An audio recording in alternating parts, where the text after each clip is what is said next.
Good morning students.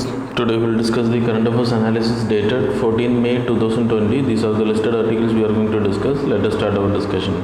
First news, a plan to revive the broken economy. Recently our Prime Minister announced that central government is going to fund 20 lakh crore வந்து fund பண்ணுறதா announce பண்ணாங்க இல்லையா. So அது எப்படியெல்லாம் utilise பண்ணணும், என்னென்ன விஷயங்கள் இன்னும் பண்ணணும், அப்போ தான் டிமாண்டை உருவாக்க முடியும். Then only the production will increase. Supply increase ஆகும். சப்ளை இன்க்ரீஸ் ஆகும்போது மட்டும்தான் ப்ரொடக்ஷன் இன்க்ரீஸ் ஆகும்போது ஜாப் கிரியேஷன் உருவாகும். So the revival of economy will take place. அதுக்கு மெயினாக இப்போ இருக்கக்கூடிய சுச்சுவேஷன்ஸில் food and the cash transfers is must for the rural economy. So migrant workers நிறைய பேர் வந்து they are in distress, they are going to their home டவுனுக்கு போயிட்டுருக்காங்க. ஸோ அவங்களுக்கு தேவையானது ஃபுட்டு வேணும். ப்ளஸ் அவங்களுக்கு இப்போ அவங்க ரூரலில் போயிட்டு ஜாப் இல்லாமல் இருக்கும்போது அவங்க பர்ச்சேஸ் பண்ணுறதுக்கு, நியூட்ரிஷன் ஃபுட்ஸ் பர்ச்சேஸ் பண்ணுறதுக்கு, இல்லைனா ஃபுட் கிரெயின்ஸ் பர்ச்சேஸ் பண்ணுறதுக்கு தெர் இஸ் அ ஸ்பெண்டிங். அவங்களோட மெடிக்கல் எக்ஸ்பென்சஸை பார்த்துக்கிறதுக்கு there is a need of money. So அது வந்து கவர்மெண்ட் உடனே அலோகேட் பண்ணணும் அப்படின்னு சொல்லப்படுது. ஸோ இதை அலோகேட் பண்ணுறதுனால கவர்மெண்ட்டோட ப்ரொடக்ஷனை தான் அதிகப்படுத்தும், டிமாண்டை தான் அதிகப்படுத்துமே தவிர it is not going to curb டிமாண்டை கம்மி பண்ண போகிறதில்ல, சப்ளையை கம்மி பண்ண போகிறதில்ல. Then only the economy will revive இல்லையா.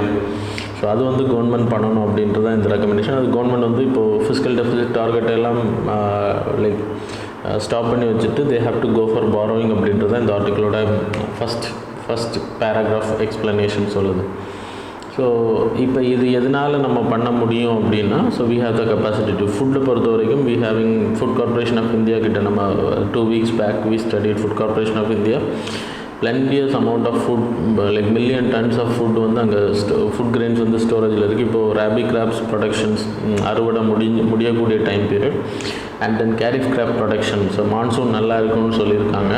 அப்போ இன்னும் அதிகமான சப்ளை வர்றதுக்கான வாய்ப்பு இருக்குது. So food corporation of India கிட்ட ஏற்கனவே இருக்கக்கூடிய ஃபுட்டாக இருக்கட்டும், ஃபுட் கிரெயின்ஸாக இருக்கட்டும், இனிமேல் வரக்கூடிய ஃபுட் கிரெயின்ஸாக இருக்கட்டும், ஈஸியாக நம்ம சப்ளை பண்ண முடியும். So we are not self reliant எக்கானமியில், செல்ஃப் ரிலையன்ட் ஃபுட் ப்ரொடக்ஷனில் நம்ம இருக்கோம். அட்லீஸ்ட் மேனுஃபேக்சரிங் செக்டரில் இல்லைன்னா கூட ஃபுட் ப்ரொடக்ஷனில் ஒரு காலத்தில் ஸோ 1980 அதுக்கு முன்னாடி எல்லாமே நம்ம ஃபாரின் கண்ட்ரிஸ் வந்து யூஎஸ்கிட்ட இருந்து அதிகமாக வீட்டெல்லாம் வாங்க வேண்டியது இருந்துச்சு.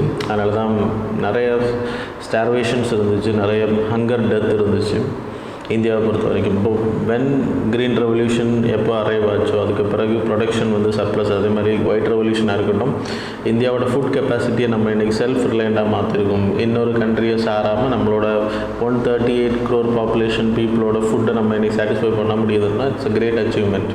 ஸோ அது வந்து ஃபுட் சப்ளை நம்மக்கிட்ட நல்லாவே இருக்குது. இனிமேல் வரக்கூடிய கேரிஃப் கிராப்புக்கு நான் சொன்ன மாதிரி மான்சூன் நல்லா இருக்கும். ஸோ இட் வில் அதே மாதிரி restrictions multiplier effect. So fewer concerns about the inflation rate வந்து ரொம்ப அதிகமாகிறதுக்கான வாய்ப்பு ரொம்ப கம்மி. ஸோ இது ஒரு பெனிஃபிட். அப்புறம் கேஷ் ட்ரான்ஸ்ஃபர்ஸ் இன் மெனி ஸ்பியர்ஸில் பண்ணப்படுது. ஸோ அது வந்து டைரெக்டாக கொடுக்குறதா இருக்கலாம், ஃபுட் கேட்டகரியில் கொடுக்குறதா இருக்கலாம், இல்லைன்னா மன்ரேகா ஸ்கீம் மூலமாக கொடுக்கக்கூடியதாக இருக்கலாம். So it will create a demand. So இதெல்லாமே எக்கனாமிக் ரிவைவலுக்கு ஹெல்ப் பண்ணும் அப்படின்றது இந்த ஆர்டிக்கிளோட explanation. Then need for the changes in MNREGA ஸ்கீமை பொறுத்த வரைக்கும் இன்றைக்கி நிறைய மைக்ரண்ட் ஒர்க்கர்ஸ் வந்து அவங்கவுங்க சொந்த கிராமங்களுக்கு, ரூரல் ஏரியாவுக்கு போயிட்டுருக்காங்க. ஸோ அங்கே அவங்க இருக்கும்போது அவங்களுக்கு வேலை கொடுக்குற மாதிரி ஒரு கவர்மெண்ட் வந்து பிளான் வச்சுருக்கணும். மன்ரேகா ஸ்கீம் தான் இட்ஸ் அ சக்ஸஸ் ஸ்கீம். அக்ரிகல்ச்சருக்கும் கன்ஸ்ட்ரக்ஷன் ஒர்க்குக்கும் அதை யூஸ் பண்ணிகிட்டு இருக்காங்க கவர்மெண்ட் சார்ந்த. ஸோ அது மட்டும் இல்லை, ரூரல் என்டர்பிரைஸில் அங்கன்வாடி சென்டர்ஸ் இதுக்கு எல்லாத்தையுமே இதில் சேர்க்கணும் அப்படின்னு சொல்கிறாங்க. அதன் மூலமாக ஜாப் க்ரியேஷன் அதிகப்படுத்த முடியும், பர்ச்சேசிங் கெப்பாசிட்டி அதிகப்படுத்த முடியும், ரூரல் பீப்புளோட பர்ச்சேசிங் கெப்பாசிட்டி அதிகப்படுத்த முடியும். பர்ச்சேசிங் கெப்பாசிட்டி அதிகமாகும்போது ஆட்டோமேட்டிக்காக டிமாண்ட் உருவாகும். ஏற்கனவே சொன்ன மாதிரி சப்ளை இன்க்ரீஸ் ஆகும்போது job creation will increase. So அது ஒன்று. தென் அர்பன் ஏரியாவுக்கும் இதே மாதிரி எம்எஸ்எம்இ செக்டாரில் இப்போது ரிவைவல் அனௌன்ஸ் பண்ணியிருக்காங்க. 3 lakh crore கடன்கள் கொடுக்கப்படும் வித் கவர்மெண்ட் கேரண்டி. ஸோ இது வந்து எம்எஸ்எம்இ செக்டாரை ரிவைவ் பண்ணும், நிறைய பேருக்கு ஜாபுக்கு இழக்காமல் இருக்கிறதுக்கு புதிய ஜாபை க்ரியேட் பண்ணுறதுக்கு ஹெல்ப் பண்ணும். As well as urban employment guarantee program MNREGA scheme மாதிரி urban employment guarantee scheme for old people, disable people, like depend பீப்புளுக்கு அது அந்த மாதிரியான ஜாப். அப்புறம் கேர் எக்கானமி பற்றி சொல்கிறாங்க, இது ஒன்று. தென் கேர் எக்கானமியை பொறுத்த வரைக்கும் பப்ளிக் ஹெல்த், எஜுகேஷன், எம்ப்ளாய்மெண்ட்டில் கவர்மெண்ட்டோட இன்வெஸ்ட்மெண்ட் அதிகமாகணும். அப்படி இன்வெஸ்ட்மெண்ட் அதிகமாகிறதுனால இன்றைக்கி எல்லாமே பப்ளிக் செக்டார்லேருந்து so we are going for the like private செக்டாருக்கு தான். இன்றைக்கி கொரோனா பேஷண்ட்ஸாக இருந்தாலும் சரி, நிறைய இடங்களில் ப்ரைவேட் ஹாஸ்பிட்டல்ஸ் தான் அலாக்கேட் பண்ணியிருக்காங்க. ஸோ இதெல்லாம் பப்ளிக் ஹெல்த் எக்ஸ்பெண்டிச்சரோட வீக்னஸை பற்றி சொல்லுது. So government have to like invest in public health, அப்புறம் எஜுகேஷனில் இன்வெஸ்ட் பண்ணுறது. இந்த மாதிரியான இன்வெஸ்ட்மெண்ட் பண்ணுறது மூலமாக கேர் எக்கானமியில் ஸோ புவர் பீப்புளுக்கு எம்ப்ளாய்மெண்ட் ஜென்ரேஷனை உருவாக்க முடியும். இப்படி பண்ணுறதுனால ஒரு care economy will increase. Care எக்கானமினா care economy job creation will increase. Anganwadi சென்டர்ஸாக இருக்கட்டும், அக்ரெடிட்டட் ஆஷா ஹெல்த் ஒர்க்கர்ஸாக இருக்கட்டும், இவங்களோட டிமாண்ட் இன்க்ரீஸ் ஆகும். So they will get job. So இந்த மாதிரியான விஷயங்கள் மூலமாக டிமாண்டை உருவாக்குறது மூலமாக supply will increase. Supply increase ஆகுறதுனால ஜாப் கிரியேஷன் ஆகும் அப்படின்றது அந்த core crux of this article. சரியா? So you can study by your own. அப்புறம் டாக்ஸேஷன் இன்க்ரீஸ் பண்ணுறதை பற்றி சொல்லியிருக்காங்க. கவர்மெண்ட்டுக்கு எங்கேருந்து இதுக்கெல்லாம் வருமானம் வரும் அப்படின்னா வெல்த் டேக்ஸ் போடுறது, இன்இக்வாலிட்டி டேக்ஸஸ் போடுறது, ஆமாம், அதே மாதிரி ஸ்பெஷல் ட்ராயிங் ரைட்ஸ் வந்து ஐஎம்எஃப் வந்து அதிகமாக்குறது. So right to food, right to employment, right to free public health care, அப்புறம் எஜுகேஷன், அப்புறம் old age pension and disability benefits கொடுக்கறதுக்கு சோஷியல் செக்டார், சோஷியல் கேட்டகரியில் எம்பவர் பண்ணுறது, பீப்புளை எம்பவர் பண்ணுறதுக்கு இது ஹெல்ப் பண்ணும் அப்படின்றது அந்த ஆர்டிக்கிளோட explanation. Then credit guarantee to MSME, what are they and how they will help. So இப்போ 20 lakh crore அனௌன்ஸ் பண்ணியிருக்கோம். அதில் 3 lakh crore வந்து எம்எஸ்எம்இ செக்டாரை வந்து க்ரோத் பண்ணுறதுக்காக, எம்எஸ்எம்இ செக்டாரை வந்து ரிவைவ் பண்ணுறதுக்காக loan provide, collateral free loan announce பண்ணியிருக்காங்க. கண்டிப்பாக புதிய எம்எஸ்எம்இயாக இருக்கட்டும், எக்ஸிஸ்டிங் எம்எஸ்எம்இஸாக இருக்கட்டும், அதை ரிவைவ் பண்ணுறதுக்கு ஹெல்ப் பண்ணும். அவங்க வந்து first 12 months they no need to pay the like loan, EMI pay பண்ண தேவையில்லை. அந்த 12 monthsக்கு அப்புறம் தான் they are going to start to pay. So இது அவங்களோட ஒர்க்கிங் கேபிட்டல் அதிகப்படுத்தும், அவங்களுக்கு சேலரி, அவங்களோட எம்ப்ளாயிஸுக்கு சேலரி கொடுக்குறதுக்கு எல்லாத்துக்குமே ஹெல்ப் பண்ணும். டெஃபினிஷன் ஃபார் எம்எஸ்எம்இ நம்ம ரீசெண்டாக படித்தோம். இது வரைக்கும் நம்ம இன்வெஸ்ட்மெண்ட் கேட்டகரியில் தான் நம்ம எம்எஸ்எம்இயோட லைக் மீடியம், ஸ்மால், மைக்ரோ அப்படின்னு சொல்லிட்டு பிரிச்சுட்ருக்காங்க. ஸோ ரீசெண்ட் ரெக்கமெண்டேஷன், சின்கா கமிட்டியோட ரெக்கமெண்டேஷன் அடிப்படையில் அது வந்து ரெக்கமெண்டேஷனில் தான் இருந்துச்சு, இன்னும் நடைமுறை வரலன்னு நான் ரீசெண்டாக கூட சொல்லியிருந்தேன் உங்களுக்கு. மேனுஃபேக்சரிங் டர்ன் ஓவர் கேட்டகரியில் அதை பிரிக்கணும் அப்படின்னு சொல்லிட்டு சின்கா கமிட்டியோட ரெக்கமெண்டேஷன் இருந்துச்சு. அதை இப்போது ரெண்டே மிக்ஸாக டர்ன் ஓவரும் சேர்த்துருக்காங்க. அந்த சின்கா கமிட்டியோட ரெக்கமெண்டேஷன் ஃபுல்லாக இம்ப்ளிமெண்டேஷன் வரல. இப்போ பேண்டமிக் சுச்சுவேஷன் இருக்கிறதுனால சில சேஞ்சஸ் மட்டும் பண்ணியிருக்காங்க. ஆல்ரெடி மைக்ரோ இண்டஸ்ட்ரீஸ் அப்படின்னா இன்வெஸ்ட்மெண்ட் லெஸ் தேன் 25 lakhs இருக்கணும். சர்வீஸ்னா இப்போ சர்வீஸையும் மேனுஃபேக்சரிங்கும் டிஃப்ரென்ஷியேஷன் இல்லாமல் ஒரே கேட்டகரியில் கொண்டு வந்திருக்காங்க. இன்றைக்கி புதிய மைக்ரோ இண்டஸ்ட்ரீஸோட டெஃபினிஷன் எடுத்துன்னா இன்வெஸ்ட்மெண்ட் லெஸ் தேன் 1 crore இருக்கணும் and turnover is less than 5 crore. இந்த ரெண்டு கேட்டகரி இருந்துச்சு அப்படின்னா that enterprise will be considers micro. அது மாதிரி சும்மாவில் எடுத்துக்கிட்டிங்கன்னா investment less than 10 crore and the turnover will be less than 50 crore. முன்னாடி அது 5 crore and 2 crore இருந்துச்சு. மீடியம் எடுத்துக்கிட்டிங்கன்னா investment less than 20 crore and turnover is 100 crore அப்படின்றப்போ இந்த கேட்டகரியில் இருக்கக்கூடியது எல்லாமே சர்வீஸ், முன்னாடி சர்வீஸுக்கு டிஃப்ரென்ஸ் இருந்துச்சு. இப்போது அனௌன்ஸ் பண்ணியிருக்கக்கூடிய டெஃபினேஷன் படி சர்வீஸுக்கும் மேனுஃபேக்சரிங்கும் சேம் டெஃபினேஷன்ஸ் தான் கொடுத்துருக்காங்க. ஃப்யூச்சரில் இந்த பேண்டமிக் சிச்சுவேஷன் முடிஞ்சதுக்கு பிறகு புதிய டெஃபினேஷன்ஸ் இல்லைன்னா சேஞ்சஸ் வர்றதுக்கான வாய்ப்பு இருக்குது. ஸோ அவங்களுக்கு சொன்ன மாதிரி இப்போ 3 lakh crore வந்து இன்வெஸ்ட் பண்ணுறாங்க இல்லையா, 3 lakh crore என்பிஏ இருந்தால் கூட கொடுக்கலாம் அப்படின்னு சொல்லியிருக்காங்க existing MSM. So struggling, so அது கவர்மெண்ட் வந்து பார்ஷியல் கேரண்டி கொடுக்குது, கிரெடிட் கேரண்டி. அப்போ ஆட்டோமேட்டிக்காக லோன்ஸ் வந்து they are push to give loans, like banks வந்து புஷ் டு கிவ் லோன்ஸ். அப்போது ஆட்டோமேட்டிக்காக என்ன கிடைக்கும் அப்படின்னா benefit to the MSME sector, அது க்ரோத் ஆகிறதுக்கான. ஸோ கவர்மெண்ட் வந்து இதில் கேரண்டி கொடுக்குறதுனால என்ன கவர்மெண்ட்டுக்கு ப்ராப்ளம்னா ஃபிஸ்கல் டெஃபிசிட் வந்து அவங்களுக்கு அச்சீவ் பண்ண முடியாது, fiscal deficit target. So these are the things. இது வந்து அர்பன் செக்டாரில், ரூரல் ஏரியாவில், எம்எஸ்எம்இ செக்டாரில் வேலைகள் லைக் ப்ரொடக்ஷன் அதிகப்படுத்துறதுக்கும் புதிய எம்எஸ்எம்இ வர்றதுக்கு ஹெல்ப் பண்ணும். அப்புறம் revival of the existing MSMEs help பண்ணும். தென் தேர்ட் நியூஸ் வந்து இன்டகிரேட்டட் பேட்டில் குரூப்பை பொறுத்த வரைக்கும் ஸோ 2001 பார்லிமெண்ட் அட்டாக் நடந்தப்போ we having the cold start doctrine இருக்குது. ஸோ கோல்டு ஸ்டார்ட் டாக்டர்னை பொறுத்த வரைக்கும் என்ன அப்படின்னா, மிலிட்ரி ட்ரூப்ஸை வந்து ஒரு இடத்துலேருந்து, இப்போ வெஸ்டர்ன் ஏரியாவில் இருக்காங்க, ஜம்மு அண்ட் காஷ்மீர் ஏரியாவில் இருக்காங்க, ஸோ சதர்ன் ஏரியாவில் இருக்காங்க. ஸோ ஒவ்வொரு இடங்களில் அட்டாக் இப்போ சப்போஸ் வெஸ்டர்ன் பவுண்ட்ரி ஏரியாலெலாம் அட்டாக் நடக்குதுன்னு வச்சுக்கோங்க, பாகிஸ்தான் ஆர்மியோட அட்டாக் இருக்குது அப்படின்னா, அது அங்கேருந்து நார்தர்ன் கார்கில் ஏரியாவுக்கு கொண்டு போகிறது மிகப்பெரிய ப்ராப்ளமாக இருந்துச்சு கார்கில் வார் டைம் பீரியடில். So it takes 15 days to schedule பண்ணி அவங்களெல்லாம் கொண்டு சேர்க்குறதுக்கு, லாஜிஸ்டிக் சப்போர்ட் எல்லாம் பண்ணி அவங்கள கொண்டு சேர்க்குறதுக்கு.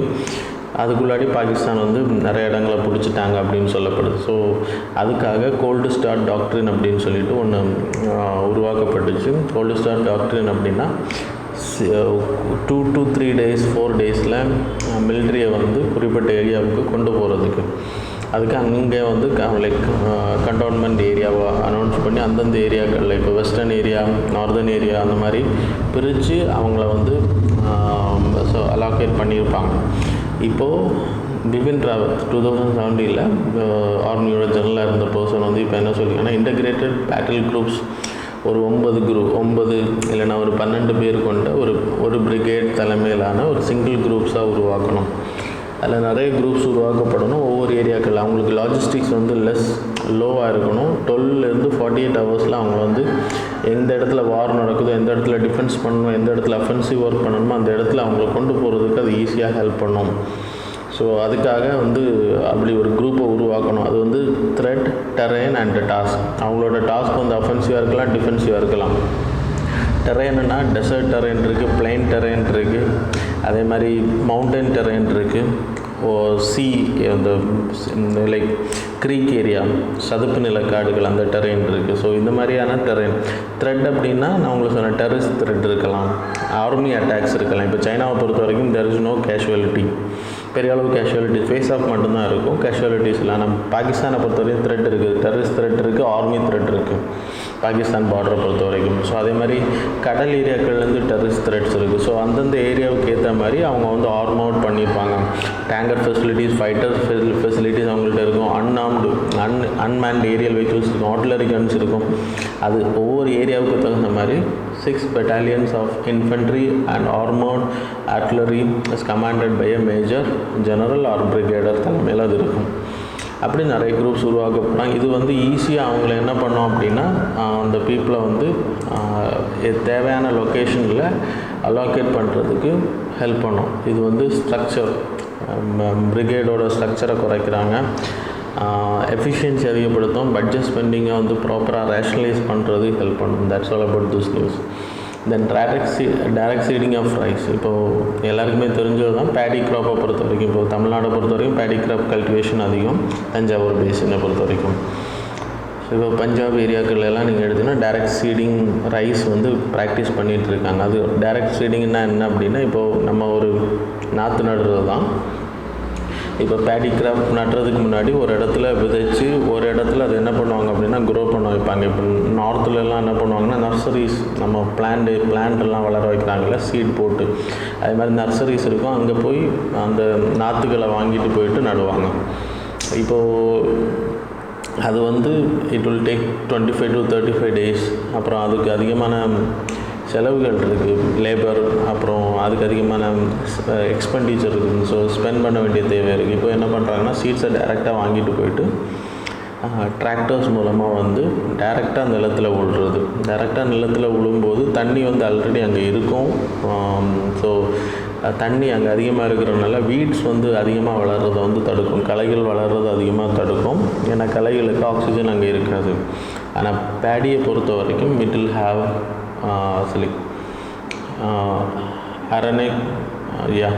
அரண் கேமா டிஷ்யூஸ் அது இருக்கிறதுனால பேடி மட்டும் சமோஜ் ஏரியாவில் டினைங் லைக் லெஸ் ஆக்சிஜனில் அது வந்து சர்வே பண்ணி அது வளர முடியும் அப்படின்றது தான். ஸோ அது வந்து பெனிட்ரேட் பண்ணி வரும். அப்போ பேடி வந்து பேடி வந்து வளர முடியாது. அது ஒரு ப்ளஸ் பாயிண்ட் சொல்லப்படுது. அப்புறம் water will act as a herbicides. அதில் சின்ன சின்ன கெமிக்கல்ஸை வந்து ஆட் பண்ணி ஹார்வெஸ்டிங் அந்த ப்ரீ சோவிங் அப்புறம் போஸ்ட் சோவிங் அப்படின்ற 2 டைம் பீரியடில் சின்ன சின்ன கெமிக்கல்ஸ் வந்து ஸ்ப்ரே பண்ணுறாங்க. அது பெரிய அளவு செலவும் இல்லைன்னு சொல்லப்படுது. மெயின் அட்வான்டேஜ் வந்து under DSR necessary only 21 days after sowing. So முன்னாடியெல்லாம் it will take more than days, அப்போது அதுக்கான செலவுகளும் அதிகமாக இருக்கும். ஸோ அது வந்து இதில் ப்ளஸ்ன்னு சொல்லப்படுது. Then changes in the labour laws is not a solution. So இப்போ ரீசெண்டாக நிறைய ஸ்டேட் கவர்மெண்ட்ஸ் வந்து எக்ஸாம்பிள் எடுத்துக்கிட்டால் மத்திய பிரதேஷாக இருக்கட்டும், குஜராத்தாக இருக்கட்டும், பஞ்சாபாக இருக்கட்டும். ஸோ இந்த ஸ்டேட் கவர்மெண்ட்ஸ் எல்லாம் என்ன பண்ணாங்க அப்படின்னா லேபர் லாஸில் நிறைய சேஞ்சஸ் கொண்டு வந்தாங்க. 12 hours எக்ஸம்ஷன் கொடுத்தாங்க. சில கவர்மெண்ட்ஸ் வந்து 3 years வரைக்கும் எக்ஸம்ஷன் கொடுத்தாங்க. ஸோ அதன் மூலமாக லேபர்ஸுக்கு கொடுக்கப்படுகின்ற சேலரி வேஜஸ் வந்து குறைக்கப்படுது. லே ஆஃப் பண்ணுறதுக்கான வாய்ப்பு இருக்குது. அப்புறம் 8 hours-லேருந்து 12 hours ஜாப் டைம் பீரியடை உயர்த்துறதுக்கு. ஸோ அப்போ health of the workers will get reduce. அவங்களோட சேஃப்டி வந்து காம்ப்ரமைஸ் பண்ணப்படுது. இதுக்கெல்லாம் மெயின் காரணம் என்ன சொல்லப்படுதுன்னா நிறைய லேபர் லாஸ் நம்ம நாட்டில் இருக்கிறதுனால நிறைய கம்பெனிஸ் இன்வெஸ்ட் பண்ணுறதுக்கு ஃபாரின் கம்பெனிஸ் வர மாட்டேங்குது. அதனால தான் சைனா போன்ற கண்ட்ரீஸில் லெஸ் லேபர் சார்ஜ் இருக்கக்கூடிய கண்ட்ரீஸுக்கு அவங்க போகிறாங்க அப்படின்னு சொல்லப்படுது. அவங்களோட ப்ராஃபிட் அதிகமாக இருக்கும். ஸோ அதை அட்ராக்ட் பண்ணுறதுக்காக தான் இப்போ கவர்மெண்ட் வந்து பண்ணுறாங்க. ஸோ இப்படி ஒரு ரேஷ்னலைசேஷன் பெனிஃபிட்டை சொன்னாலுமே நிறைய ஒர்க்கர்ஸ் வந்து மைக்ரண்ட் ஒர்க்கர்ஸ் ஹெல்த் லெவலில் ரொம்ப அஃபெக்டடான பீப்புளாக இருக்காங்க, ஸ்ட்ரெஸ் லெவலில் இருப்பாங்க. அவங்களோட fundamental rights will get affected. நம்ம ஃபோர்ஸ் லேபர் பண்ணுறதுக்கு அப்புறம் இன்ஃபார்மல் செக்டர்ஸ் எம்ப்ளாய்மெண்ட் அதிகமாகிறதுக்கான வாய்ப்பு இருக்குது. ஸோ இது ஒன்று. அப்புறம் ரேஷனலைசேஷன் அவங்களுக்கு சொன்ன மாதிரி ஃபாரின் கம்பெனிஸ் எல்லாம் உள்ளே கொண்டு வரதுக்கு அவங்க சொன்னாலுமே இது என்ன சொல்லப்படுது அப்படின்னா நீங்கள் எப்போவுமே டிமாண்டை உருவாக்காமல் ப்ரொடக்ஷன் அதிகப்படுத்த முடியாது. So government have to pump investment for டிமாண்டை இப்போ ஹோம் லோன் கொடுக்குறாங்க அதிகமாக. இப்போ எம்எஸ்எம்இ செக்டரில் அதிகமான லோன் கொடுக்குறாங்க மன்ரேகா ஸ்கீம் மூலமாக. So purchasing power of the companies, purchasing power of the people, loan வாங்கி வீடு வைக்கிறதுக்கான அதிகாரத்தை கொடுக்குறாங்க. இல்லைனா லோன்ஸ் கொடுக்கறதுனால அவங்களோட எபிலிட்டி அதிகமாக. ஸோ அதன் மூலமாக ஜாப் க்ரியேஷன் பண்ண முடியும். அதே மூலமாக சப்ளை அதிகமாகும். டிமாண்ட் இருக்கும்போது சப்ளை அதிகமானாலும் so the rate will not go fall. So இதுதான் எக்கானமி வந்து ரிவைவ் பண்ணுறது. ஸோ லேபர் மார்க்கெட்டை வந்து டீரெகுலேட் பண்ணுறதுனால பெரிய அளவில் இன்வெஸ்ட்மெண்ட் அட்ராக்ட் பண்ண முடியாது அப்படின்றது தான் இந்த ஆர்டிக்கிள். தென் ரேஷ்னலி நான் உங்களுக்கு சொன்ன மாதிரி கம்பெனிஸோட இன்வெஸ்ட்மெண்ட் அதிகப்படுத்துறதுக்கு. ஸோ அது ஒரு ரீசனாக சொல்லப்படுது. அப்புறம் ரொம்ப கிட்டத்தட்ட 250 ஸோ 47 50 சென்ட்ரல் லாஸ் நம்ம நாட்டில் இருக்குது, லேபர் சட்டங்கள். ஸோ 200 ஸ்டேட் லாஸ் நம்ம நாட்டில் இருக்குது. 200 ஸ்டேட்ஸ் லாஸ் இப்படி ஒரு பெரிய ஒரு லேபர் ரெகுலேஷன்ஸ் இருக்கிறதுனால நிறைய கம்பெனிஸ் வந்து இந்தியாவில் இன்வெஸ்ட் பண்ண வர்றதுக்கு பயப்படுறாங்க. அப்படி இன்வெஸ்ட் பண்ண வர்றதுக்கு பயப்படுறதுனால என்ன ஆகும் அப்படின்னா அவங்க வந்து வியட்நாம், மியான்மர் போன்ற கண்ட்ரி, பங்களாதேஷ் போன்ற சீப்பர் மார்க்கெட்டுக்கு போகிறதுக்கான வாய்ப்புகள் அதிகமாக இருக்குது. So attract the investors. அதுக்கு ரிஃபார்ம் பண்ணணும். அதுக்காக லேபர் ரெகுலேஷன்ஸில் காம்ப்ரமைஸ் பண்ணுறது it is against the health and the safety of the workers அப்படின்றது தான் இந்த ஆர்டிக்கிள். ஸோ அதுக்கு கவர்மெண்ட் வந்து எக்ஸ்பெண்டிச்சர் அதிகப்படுத்தணும், இன்ஃப்ராஸ்ட்ரக்சர் டெவலப் பண்ணணும். அதன் மூலமாக அட்ராக்ஷன் டு தி லேபர் ரெகுலேஷன்ஸில் காம்ப்ரமைசேஷன் பண்ணுறதுனால ஃபாரின் கம்பெனிஸை இன்வெஸ்ட்மெண்ட்டுக்கு அது வந்து சொல்யூஷன் கிடையாது அப்படின்றது அந்த ஆர்டிக்கிளோட explanation. So US-Israel talks and West Bank annexation. So இந்த ஆர்டிக்கிளை பொறுத்த வரைக்கும் இது இஸ்ரேலோட territory, West Bank, Gaza and the Golan Heights. So 1967 there is a Middle East war, 6 days wars. இந்த வாரில் வந்து இஸ்ரேல் வந்து இந்த 3 இடத்தையும் கேப்சர் பண்ணுவாங்க. ஸோ வெஸ்ட் பாலஸ்தீன்கிட்டேருந்து, கோலனைட்ஸ் வந்து சிரியாக்கிட்டேருந்து, ஈஜிப்ட்கிட்டேருந்து காசா சிட்டி. ஸோ இது எல்லாமே இஸ்ரேலோட பகுதி. முன்னாடி இது இஸ்ரேலோட பகுதியாக இருந்திருக்கு. But it was recaptured by the Israel people. So அவங்கள பொறுத்த வரைக்கும் ஃபுல்லாக வெஸ்ட் பேங்க் ஃபுல்லாக இல்லை, வெஸ்ட் பேங்கில் இன்றைக்கும் பாலஸ்தீன் பீப்புள் இருக்காங்க. அந்த பாலஸ்தீன் பீப்புள்ஸை ஃபுல்லாக எராடிகேட் பண்ணிவிட்டு அந்த ஏரியாவை ஃபுல்லாக அவங்க கண்ட்ரோலில் கொண்டு வரணும் அப்படின்ட்டு தான் இஸ்ரேல் நினைக்குது.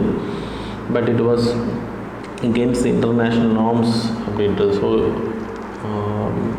ஜெருசலேமோட ஈஸ்ட் பகுதியெல்லாம் இவங்க கேப்சர் பண்ணியிருக்காங்க. அந்த ஏரியாவில் எல்லாம் இருக்கக்கூடிய Palestine civilians international human rights violation. So human ரைட்ஸுக்கு இது எதிரானது அப்படின்றது தான் இந்த ஆர்டிக்கிள். இப்போ ரீசெண்டாக ட்ரம்போட எலெக்ஷன்ஸ் நவம்பருக்குள்ளாடி வர்றதுனால இந்த சில விஷயங்களை சீக்கிரமே பண்ணி ட்ரம்ப் வந்து கிறிஸ்டின் கம்யூனிட்டியோட ஓட்ஸை வாங்கணும் அப்படின்றதுக்காக சீக்கிரமே இந்த மேப் ஆல்டரேஷன் பண்ணுறதுக்காக அமெரிக்கா வந்து சில ஆக்ஷன்ஸ் எடுத்திருக்காங்க. அதில் முதல் ஆக்ஷன் பிளான் வந்து அவங்க போட்ட மிடில் ஈஸ்ட் பீஸ் பிளான். அந்த மிடில் ஈஸ்ட் பிளான் அதில் 30% அது வெஸ்ட் பேங்க் இஸ்ரேலோடதுன்னு சொல்லியிருக்காங்க. ஜெருசலேம் பிலாங்ஸ் டு இஸ்ரேல்னு சொல்லியிருக்காங்க. ஸோ இதெல்லாம் கேப்சர் பண்ண. ஸோ இதெல்லாம் Palestine people and then Arab country பீப்புளுக்கு எதிரானது அப்படின்னு சொல்லப்படுது. எனிவே இது பாஸ் பண்ணப்பட்டால் ஆல்ரெடி இந்த ஜூஸுக்கு வந்து it's a God's own country, காடால் கொடுக்கப்பட்ட ஒரு பிளேசஸ் அப்படின்னு சொல்லப்படுறதுனால கிறிஸ்டின் கம்யூனிட்டி பீப்புள் இது அப்ரூவ் பண்ணி இது நடைமுறைக்கு வந்துருச்சு அப்படின்னா கிறிஸ்டின் கம்யூனிட்டிஸோட ஓட்டை வாங்குறதுக்கு ட்ரம்புக்கு ஈஸியாக இருக்கும் அப்படின்னு சொல்லப்படுது. அதுக்காக தான் அதை பண்ணுறாங்க. Anyway that is not important. இந்தியாவோட ஸ்டாண்ட் எடுத்திங்கன்னா யுனைடெட் நேஷன் 1947 லைக் இந்த பார்ட்டிஷனுக்கு எதிரானது. ஸோ இந்த பார்ட்டிஷன் பிளான், இந்த பாலஸ்தீன் அண்ட் தென் இஸ்ரேலோட இந்த பாலஸ்தீன் பார்ட்டிஷன் பிளானை நம்ம எதிர்த்தோம். 1950 நான் அரப் கண்ட்ரி இஸ்ரேல் வந்து ஒரு தனி நாடாக உருவாகிறதுக்கு நம்ம தான் முதல்ல அவங்களுக்கு அங்கீகாரம் கொடுத்தோம். First country to approve Israel as கண்ட்ரியாக நம்ம ரெகனைஸ் பண்ணது. அதே மாதிரி பாலஸ்தீன் வந்து ஸ்டேட்ஹுட்டாக 1988 நம்ம அவங்கள அப்ரூவ் பண்ணோம். யுனைடெட் நேஷன் ஹியூமன் ரைட்ஸ் கவுன்சிலில் இஸ்ரேலுக்கு எதிராக நடத்தப்பட்ட தீர்மானத்துக்கு நம்ம அப்ஸ்டெயின் பண்ணோம் ஓட்டிங்கில். அதே மாதிரி India voted favor to the decision introduced by Israel. Palestine nongovernmental யுனெஸ்கோவில் United Nation economic and social கவுன்சிலில் பலஸ்தீனுக்கு வந்து கவர்மெண்டல் அப்ரூவல் கொடுக்கறத நம்ம எதிர்த்தோம். ஸோ இதெல்லாமே வந்து பேலன்ஸ்ட் அப்ரோச்னு சொல்லப்படுது. இஸ்ரேலுக்கும் நமக்கும் 1992 we having a friendly relationship. அதை அப்டேட் பண்ணிக்கோங்க இன்டர்நேஷ்னல் ரிலேஷனில். So these are the things we have to wait and see. So suppose இது ஃப்யூச்சரில் இந்த மேப் வந்து சேஞ்ச் ஆகலாம். இந்த பிங்க் கலர் ஏரியாவில் 30% area will come under Israel. அதுக்கான வாய்ப்புகள் அதிகமாக இருக்குது. So that's all about this news. Then the river Nila it's a part of Kerala.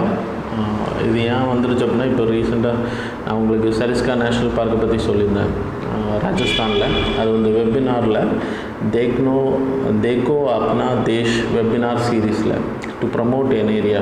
So இந்தியாவை பொறுத்த வரைக்கும் வெளிநாடுகளுக்கு அதிகமான பயணிகள் போகிறாங்க. இந்தியாவை சுற்றி பார்க்க வைக்கிறதுக்காக, இந்தியாவில் என்னெல்லாம் இருக்குன்றது சொல்கிறதுக்காக, அதை எக்ஸ்ப்ளோர் பண்ணுறது, மியூசியம் கண்டக்ட் பண்ணுறது, அதை ப்ரமோட் பண்ணுறதுக்காக இப்போ வெபினார் COVID-19 இருக்கிறதுனால வெபினாரில் இதை ப்ரமோட் பண்ணிகிட்ருக்காங்க. அதில் நம்ம இந்தியாவில் இருக்கக்கூடிய river Nila it's a part of Bharat.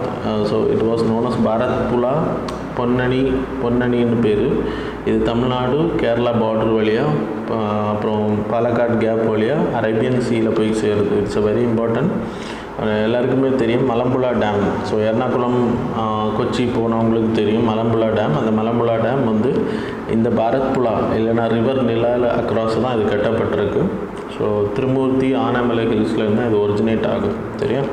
So இது ஏன் அவ்வளோ இம்பார்ட்டன்ட் நான் சொல்ல மாட்டேன். ஆனால் வெபினாரில் அவங்க ஃபோக்கஸ் பண்ணும்போது so little bit you have to take concern. ஏன்னா கேட்டிருக்காங்க இதுக்கு முன்னாடி பெரிய அளவு ஃபேமஸ் இல்லாமல் இருக்கக்கூடிய ரிவர்ஸை பற்றி கொஸ்டின்ஸ் கேட்டிருக்காங்க. இதில் நீங்கள் தெரிஞ்சுக்கணும் எந்த ஸ்டேட்டில் வருதுன்னு மட்டும் தெரிஞ்சுக்கோங்க. எந்த கடலில் போய் சேருது அப்படின்னு ட்ரெயின் ஆகக்கூடியது அரேபியன் சீல அது தெரிஞ்சுக்கோங்க. It's a west flowing river. Then Malampuzha dam வந்து இதுக்கு அக்ராஸாக கட்டப்பட்டிருக்கு. That's all. Then 8th news வந்து டூர் ஆஃப் டியூட்டி ஸ்கீம். இப்போது ஆர்மியில் உங்களுக்கு ஷார்ட் சர்வீஸ் ஸ்கீம் மூலமாக 10 years 12 yearsக்கு வந்து 15 years வரைக்கும் ஆர்மியில் வந்து ஆஃபீஸர்ஸ் அது மாதிரி ஜாவான்ஸ் வந்து ரெக்ரூட் பண்ணுறாங்க. அது எல்லாருக்குமே தெரியும். அதே மாதிரி 3 year சர்வீஸ்னு சொல்லிட்டு ஒன்று கொண்டு வராங்க. அதுக்கான காரணம் என்னென்னா டிஃபென்ஸோட எக்ஸ்பெண்டிச்சரை கம்மி பண்ணுறதுக்காக. ஸோ 100 ஆஃபீஸ்லேருந்து 100 ஆஃபீஸர்ஸ் இது வந்து பெரிய பெரிய ஆஃபீஸர்ஸ் லெவலில் எடுக்க போகிறாங்க. 1000 மென் கேட்டகரியாக லைக் ஜாவான்ஸ் கேட்டகரி எடுக்க போகிறாங்க. இப்போ முதல் தடவை இது பைலட் ப்ராஜெக்டாக 100 ஆஃபீஸர்ஸையும் சரி 1000 மென்னையும் என்கேஜ்மெண்ட் பண்ண போகிறோம். It's a voluntary engagement. Salary இருக்கும். ஏன்னா பெரிய ஹை லைக் ஆஃபீஸர்ஸ் இருக்கிற மாதிரி, இல்லைன்னா ஜாவான்ஸுக்கு இப்போ இருக்கிற மாதிரி ஒரு பெர்மனன்ட் சேலரி இருக்காது. சிவிக் சொசைட்டியும் பீப்புளையும் லைக் ஆர்மியை வந்து லைக் பவுண்ட் பண்ணுறதுக்கு. ஸோ நிறையவங்களுக்கு நாட்டுக்காக சேவை பண்ணணுன்ற ஆசை இருக்கும். நிறைய கண்ட்ரீஸில் இது இருக்குது. ஸோ அந்த மாதிரியான விஷயங்களை கொண்டு வர்றதுக்காக இதை பண்ணுறாங்க. ஸோ மெயின் வந்து எக்ஸ்பெண்டிச்சரை கொண்டு வருது. கவர்மெண்ட்டுக்கு பெனிஃபிட் என்னென்னா இதோட செலவுகள் வந்து ரொம்ப கம்மியாகும். பெனிஃபிட்ஸ் ஆஃப் த சிட்டிசன்ஸ் என்னென்னா யூத்ஸ் வந்து சேனலைஸ் பண்ணுவாங்க, ஒரு நேஷ்னலிஸ்ட் ஃபீலிங்கை உருவாக்குறது, நேஷன் பேஸ்டு. ஸோ ஒரு நாட்டுக்காக சேவை ஆற்றணுன்ற ஒரு திருப்தியை உருவாக்குறது. நிறைய பேருக்கு ஒரு ஆம்பிஷன்ஸ் இருக்கும் to work as a military ஜாவான ஒர்க் பண்ணுறதுக்கு, இல்லைனா ஒரு ஆஃபீஸர் அவருக்கு அந்த ப்ரைடை உருவாக்குறதுக்கு, ஒரு ஆர்மி என்னென்ன விஷயங்களை பண்ணுது, அப்படி என்னென்ன சாக்ரிஃபைஸ் பண்ணுறாங்கன்ட்டு தெரிய வைக்கிறதுக்கு ஹெல்ப் பண்ணும். அப்புறம் கவர்மெண்ட்டோட பட்ஜெட் அண்ட் பென்ஷன், சேலரி இதெல்லாம் கம்மி பண்ணுறதுக்கு ஹெல்ப் பண்ணும். That's all about this news. So இன்றைக்குள்ள current affairs over. Thanks a lot for watching.